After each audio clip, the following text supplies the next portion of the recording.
안녕하세요. 1통사입니다. 12월 9일 국내 경기 두 경기밖에 없어가지고 두 경기 분석해드리도록 하겠습니다. 우선 첫 경기 이제 가스공사하고 LG 경기인데, 가스공사는 일단 1라운드에 좋은 기세가 조금 사라지면서 현재는 조금 2연패를 기록 중이고, 그리고 조금 2라운드 들어서 좀 3점 성공률이 저조해지면서 팀 득점력도 조금 많이 내려온 그러한 모습을 보여주고 있고, 직전 경기에서 어쨌든지 간에 팀 내 핵심이라고 볼 수 있는 김낙현이 결장했다는 점, 그리고 이번 경기에서는 상대팀이 핸들러가 불안하기 때문에 본인들의 어쨌든 수비에서 보여주는 가장 큰 장점은 상대의 핸들러를 타이트하게 압박하면서 턴오버를 유발한다든지 이러한 수비를 많이 가져갈 수 있다는 점에서, 이 부분이 통할 수 있다는 점, 타이트한 핸들러 압박이 통할 수 있다는 점에서 충분히 어쨌든 가스공사가 분위기를 반전시킬 수 있는 그러한 상태라고 저는 생각을 하고 있고, 문제는 가스공사가 유독 LG만 만나면 고전하는 모습을 매년 보여주고 있다는 점. 1라운드 맞대결도 이제 LG가 이제 승리를 한 그러한 상태고, LG는 오프시즌에 일단 양홍석이 군 입대 때문에 이탈을 한 그러한 상태에서,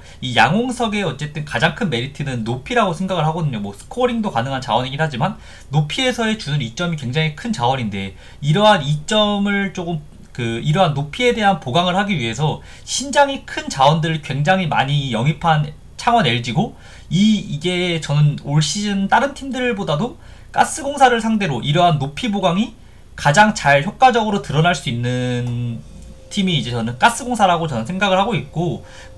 게다가 이제 마레이가 이 니콜슨을 상대로는 이제 골밑을 지배할 수 있다고 판단을 하고 있고, 양팀 모두 외곽슛을 많이 시도하기 때문에 결국 리바운드 단속이 가장 중요한 경기인데, 1라운드 맞대결에서 LG가 공격 리바운드를 이제 13대 7로 압도적인 우위를 점한 모습을 보여줬고, 그래도 LG가 조금이라도 더 저는 유리하다고 생각을 하고 있고, 언더오버 같은 경우에는 지금 가스공사는 2라운드에서의 3점 성공률이 매우 저조한 모습을 보여주고 있고, LG는 팀 내 베테랑이자 핵심 슈터인 전성현하고 이제 허일영 둘 다 지금 커리어 로우 시즌을 보내고 있기 때문에 3점 성공률이, 그렇다 보니까 조금 양팀 3점에 의문이 있을 수밖에 없는 그러한 경기로, 저는 그래도 기준점이 낮긴 하지만 그래도 저는 언더 쪽을 보고 있고, 결론에 대해 말씀을 드리면은 LG 승,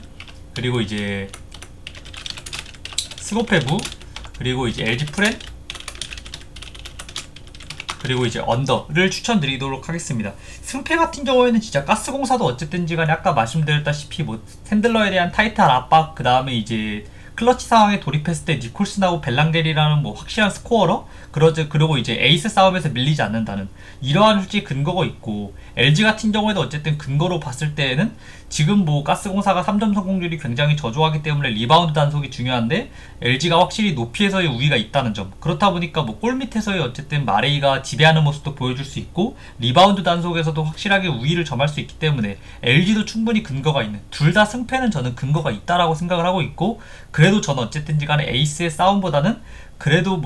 양팀이 좀 3점에 대한 의존도가 높은 팀이다 보니까 리바운드에 좀 더 초점을 맞춰가지고 LG 승을 보긴 하지만, 둘 다 어쨌든 근거가 있는 그러한 경기고, 언더오버 같은 경우에는 언더가 좋아 보이긴 하는데 기준점이 너무 낮아가지고 오늘 조금 남자 농구 같은 경우에는 조금 좀 애매한 그러한 경기가 조금 될 것 같습니다. 네. 그리고 다음 경기는 이제 신한은행하고 BNK성 경기인데, 신한은행은 직전 경기 이제 하나은행을 상대로 연패를 끊어냈고 상대 득점을 일단 48득점으로 묶었다는 점이 가장 인상적인데, 어떻게 해가지고 48득점을 묶었냐? 본인들이 어쨌든지 간에 가져온 수비 플랜이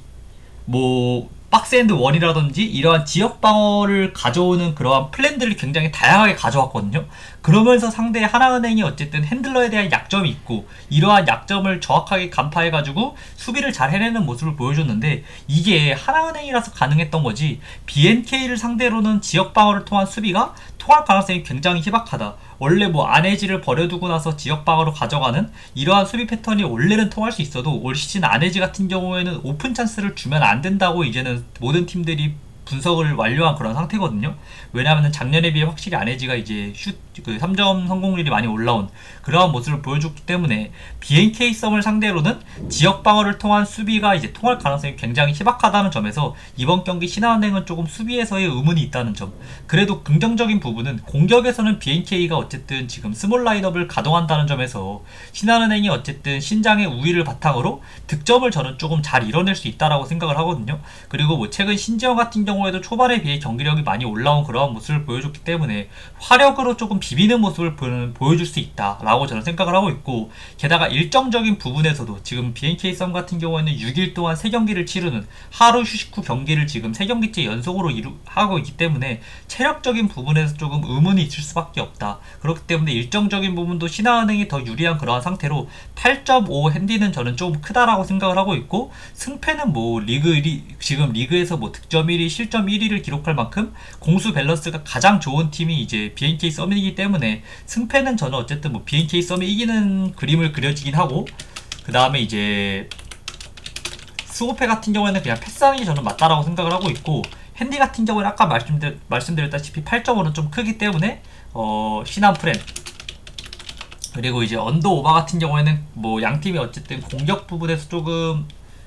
서로 공략을 잘 할 수 있기 때문에, 신한은행도 어쨌든 발이 느린 자원이 많고 BNK 썸 같은 경우에는 스코어링 역할을 해줄 그러한 자원들이 많다는 점, 그리고 신한은행은 공격하는 부분에서 이 BNK가 스몰 라인업을 들고 오기 때문에 신장에서의 확실한 우위를 살려가지고 골밑 득점을 많이 이뤄낼 수 있다는 점에서 뭐 서로 득점을 조금 잘 이뤄낼 수 있다 라고 생각을 해가지고 오버를 추천드리도록 하겠습니다. 뭐 걸리는 부분이라고 하면은 제가 어쨌든지 간에 신한은행 프렌하고 오버 이 두 개를 조금 말씀을 드렸는데, 좀 걸리는 부분에 말씀을 드리면은 최희샘이 지금 어쨌든 결장이 확정된 그러한 상태인데, 최희샘이 결장하다 보니까 외곽슛에 대한 의문이 조금 있을 수밖에 없다는 부분, 확실한 외곽에서 지원해줄 수 있는 자원이 신지현인데 올해 신지현 같은 경우에는 조금 부진한 모습을 보여주고 있다 보니까 최희샘이 결장이 좀 크다고 생각하시는 분들은, 그렇다 보니까 외곽슛, 신한은행의 외곽슛에 대한 의문이 있으신 분들은 그냥 BNK 썸 일반승이나 그냥 BNK 썸 스모페 승 쪽으로 이런 식으로 좀 배당을 낮춰가지고 접근하는 걸 권장드리고, 그게 아니다 그러면은 뭐 신한은행이 저처럼 좀 비빌 수 있다, 높이를 살려가지고 공격을 할 수 있다라고 생각하시는 분들은 신한은행 프렌 쪽이나 오버 쪽으로 둘 중에 하나 잘 고민해가지고 선택하시면 좋을 것 같습니다. 봐주셔서 감사드리고, 오늘 경기도 적고 좀 남자 농구 같은 경우에는 확실하게 조금 뭘 가야 할지 좀 애매한 그런 경기다 보니까 금액 조절을 조금 잘 하셔가지고 가는 게 조금 좋을 것 같습니다. 네, 감사합니다.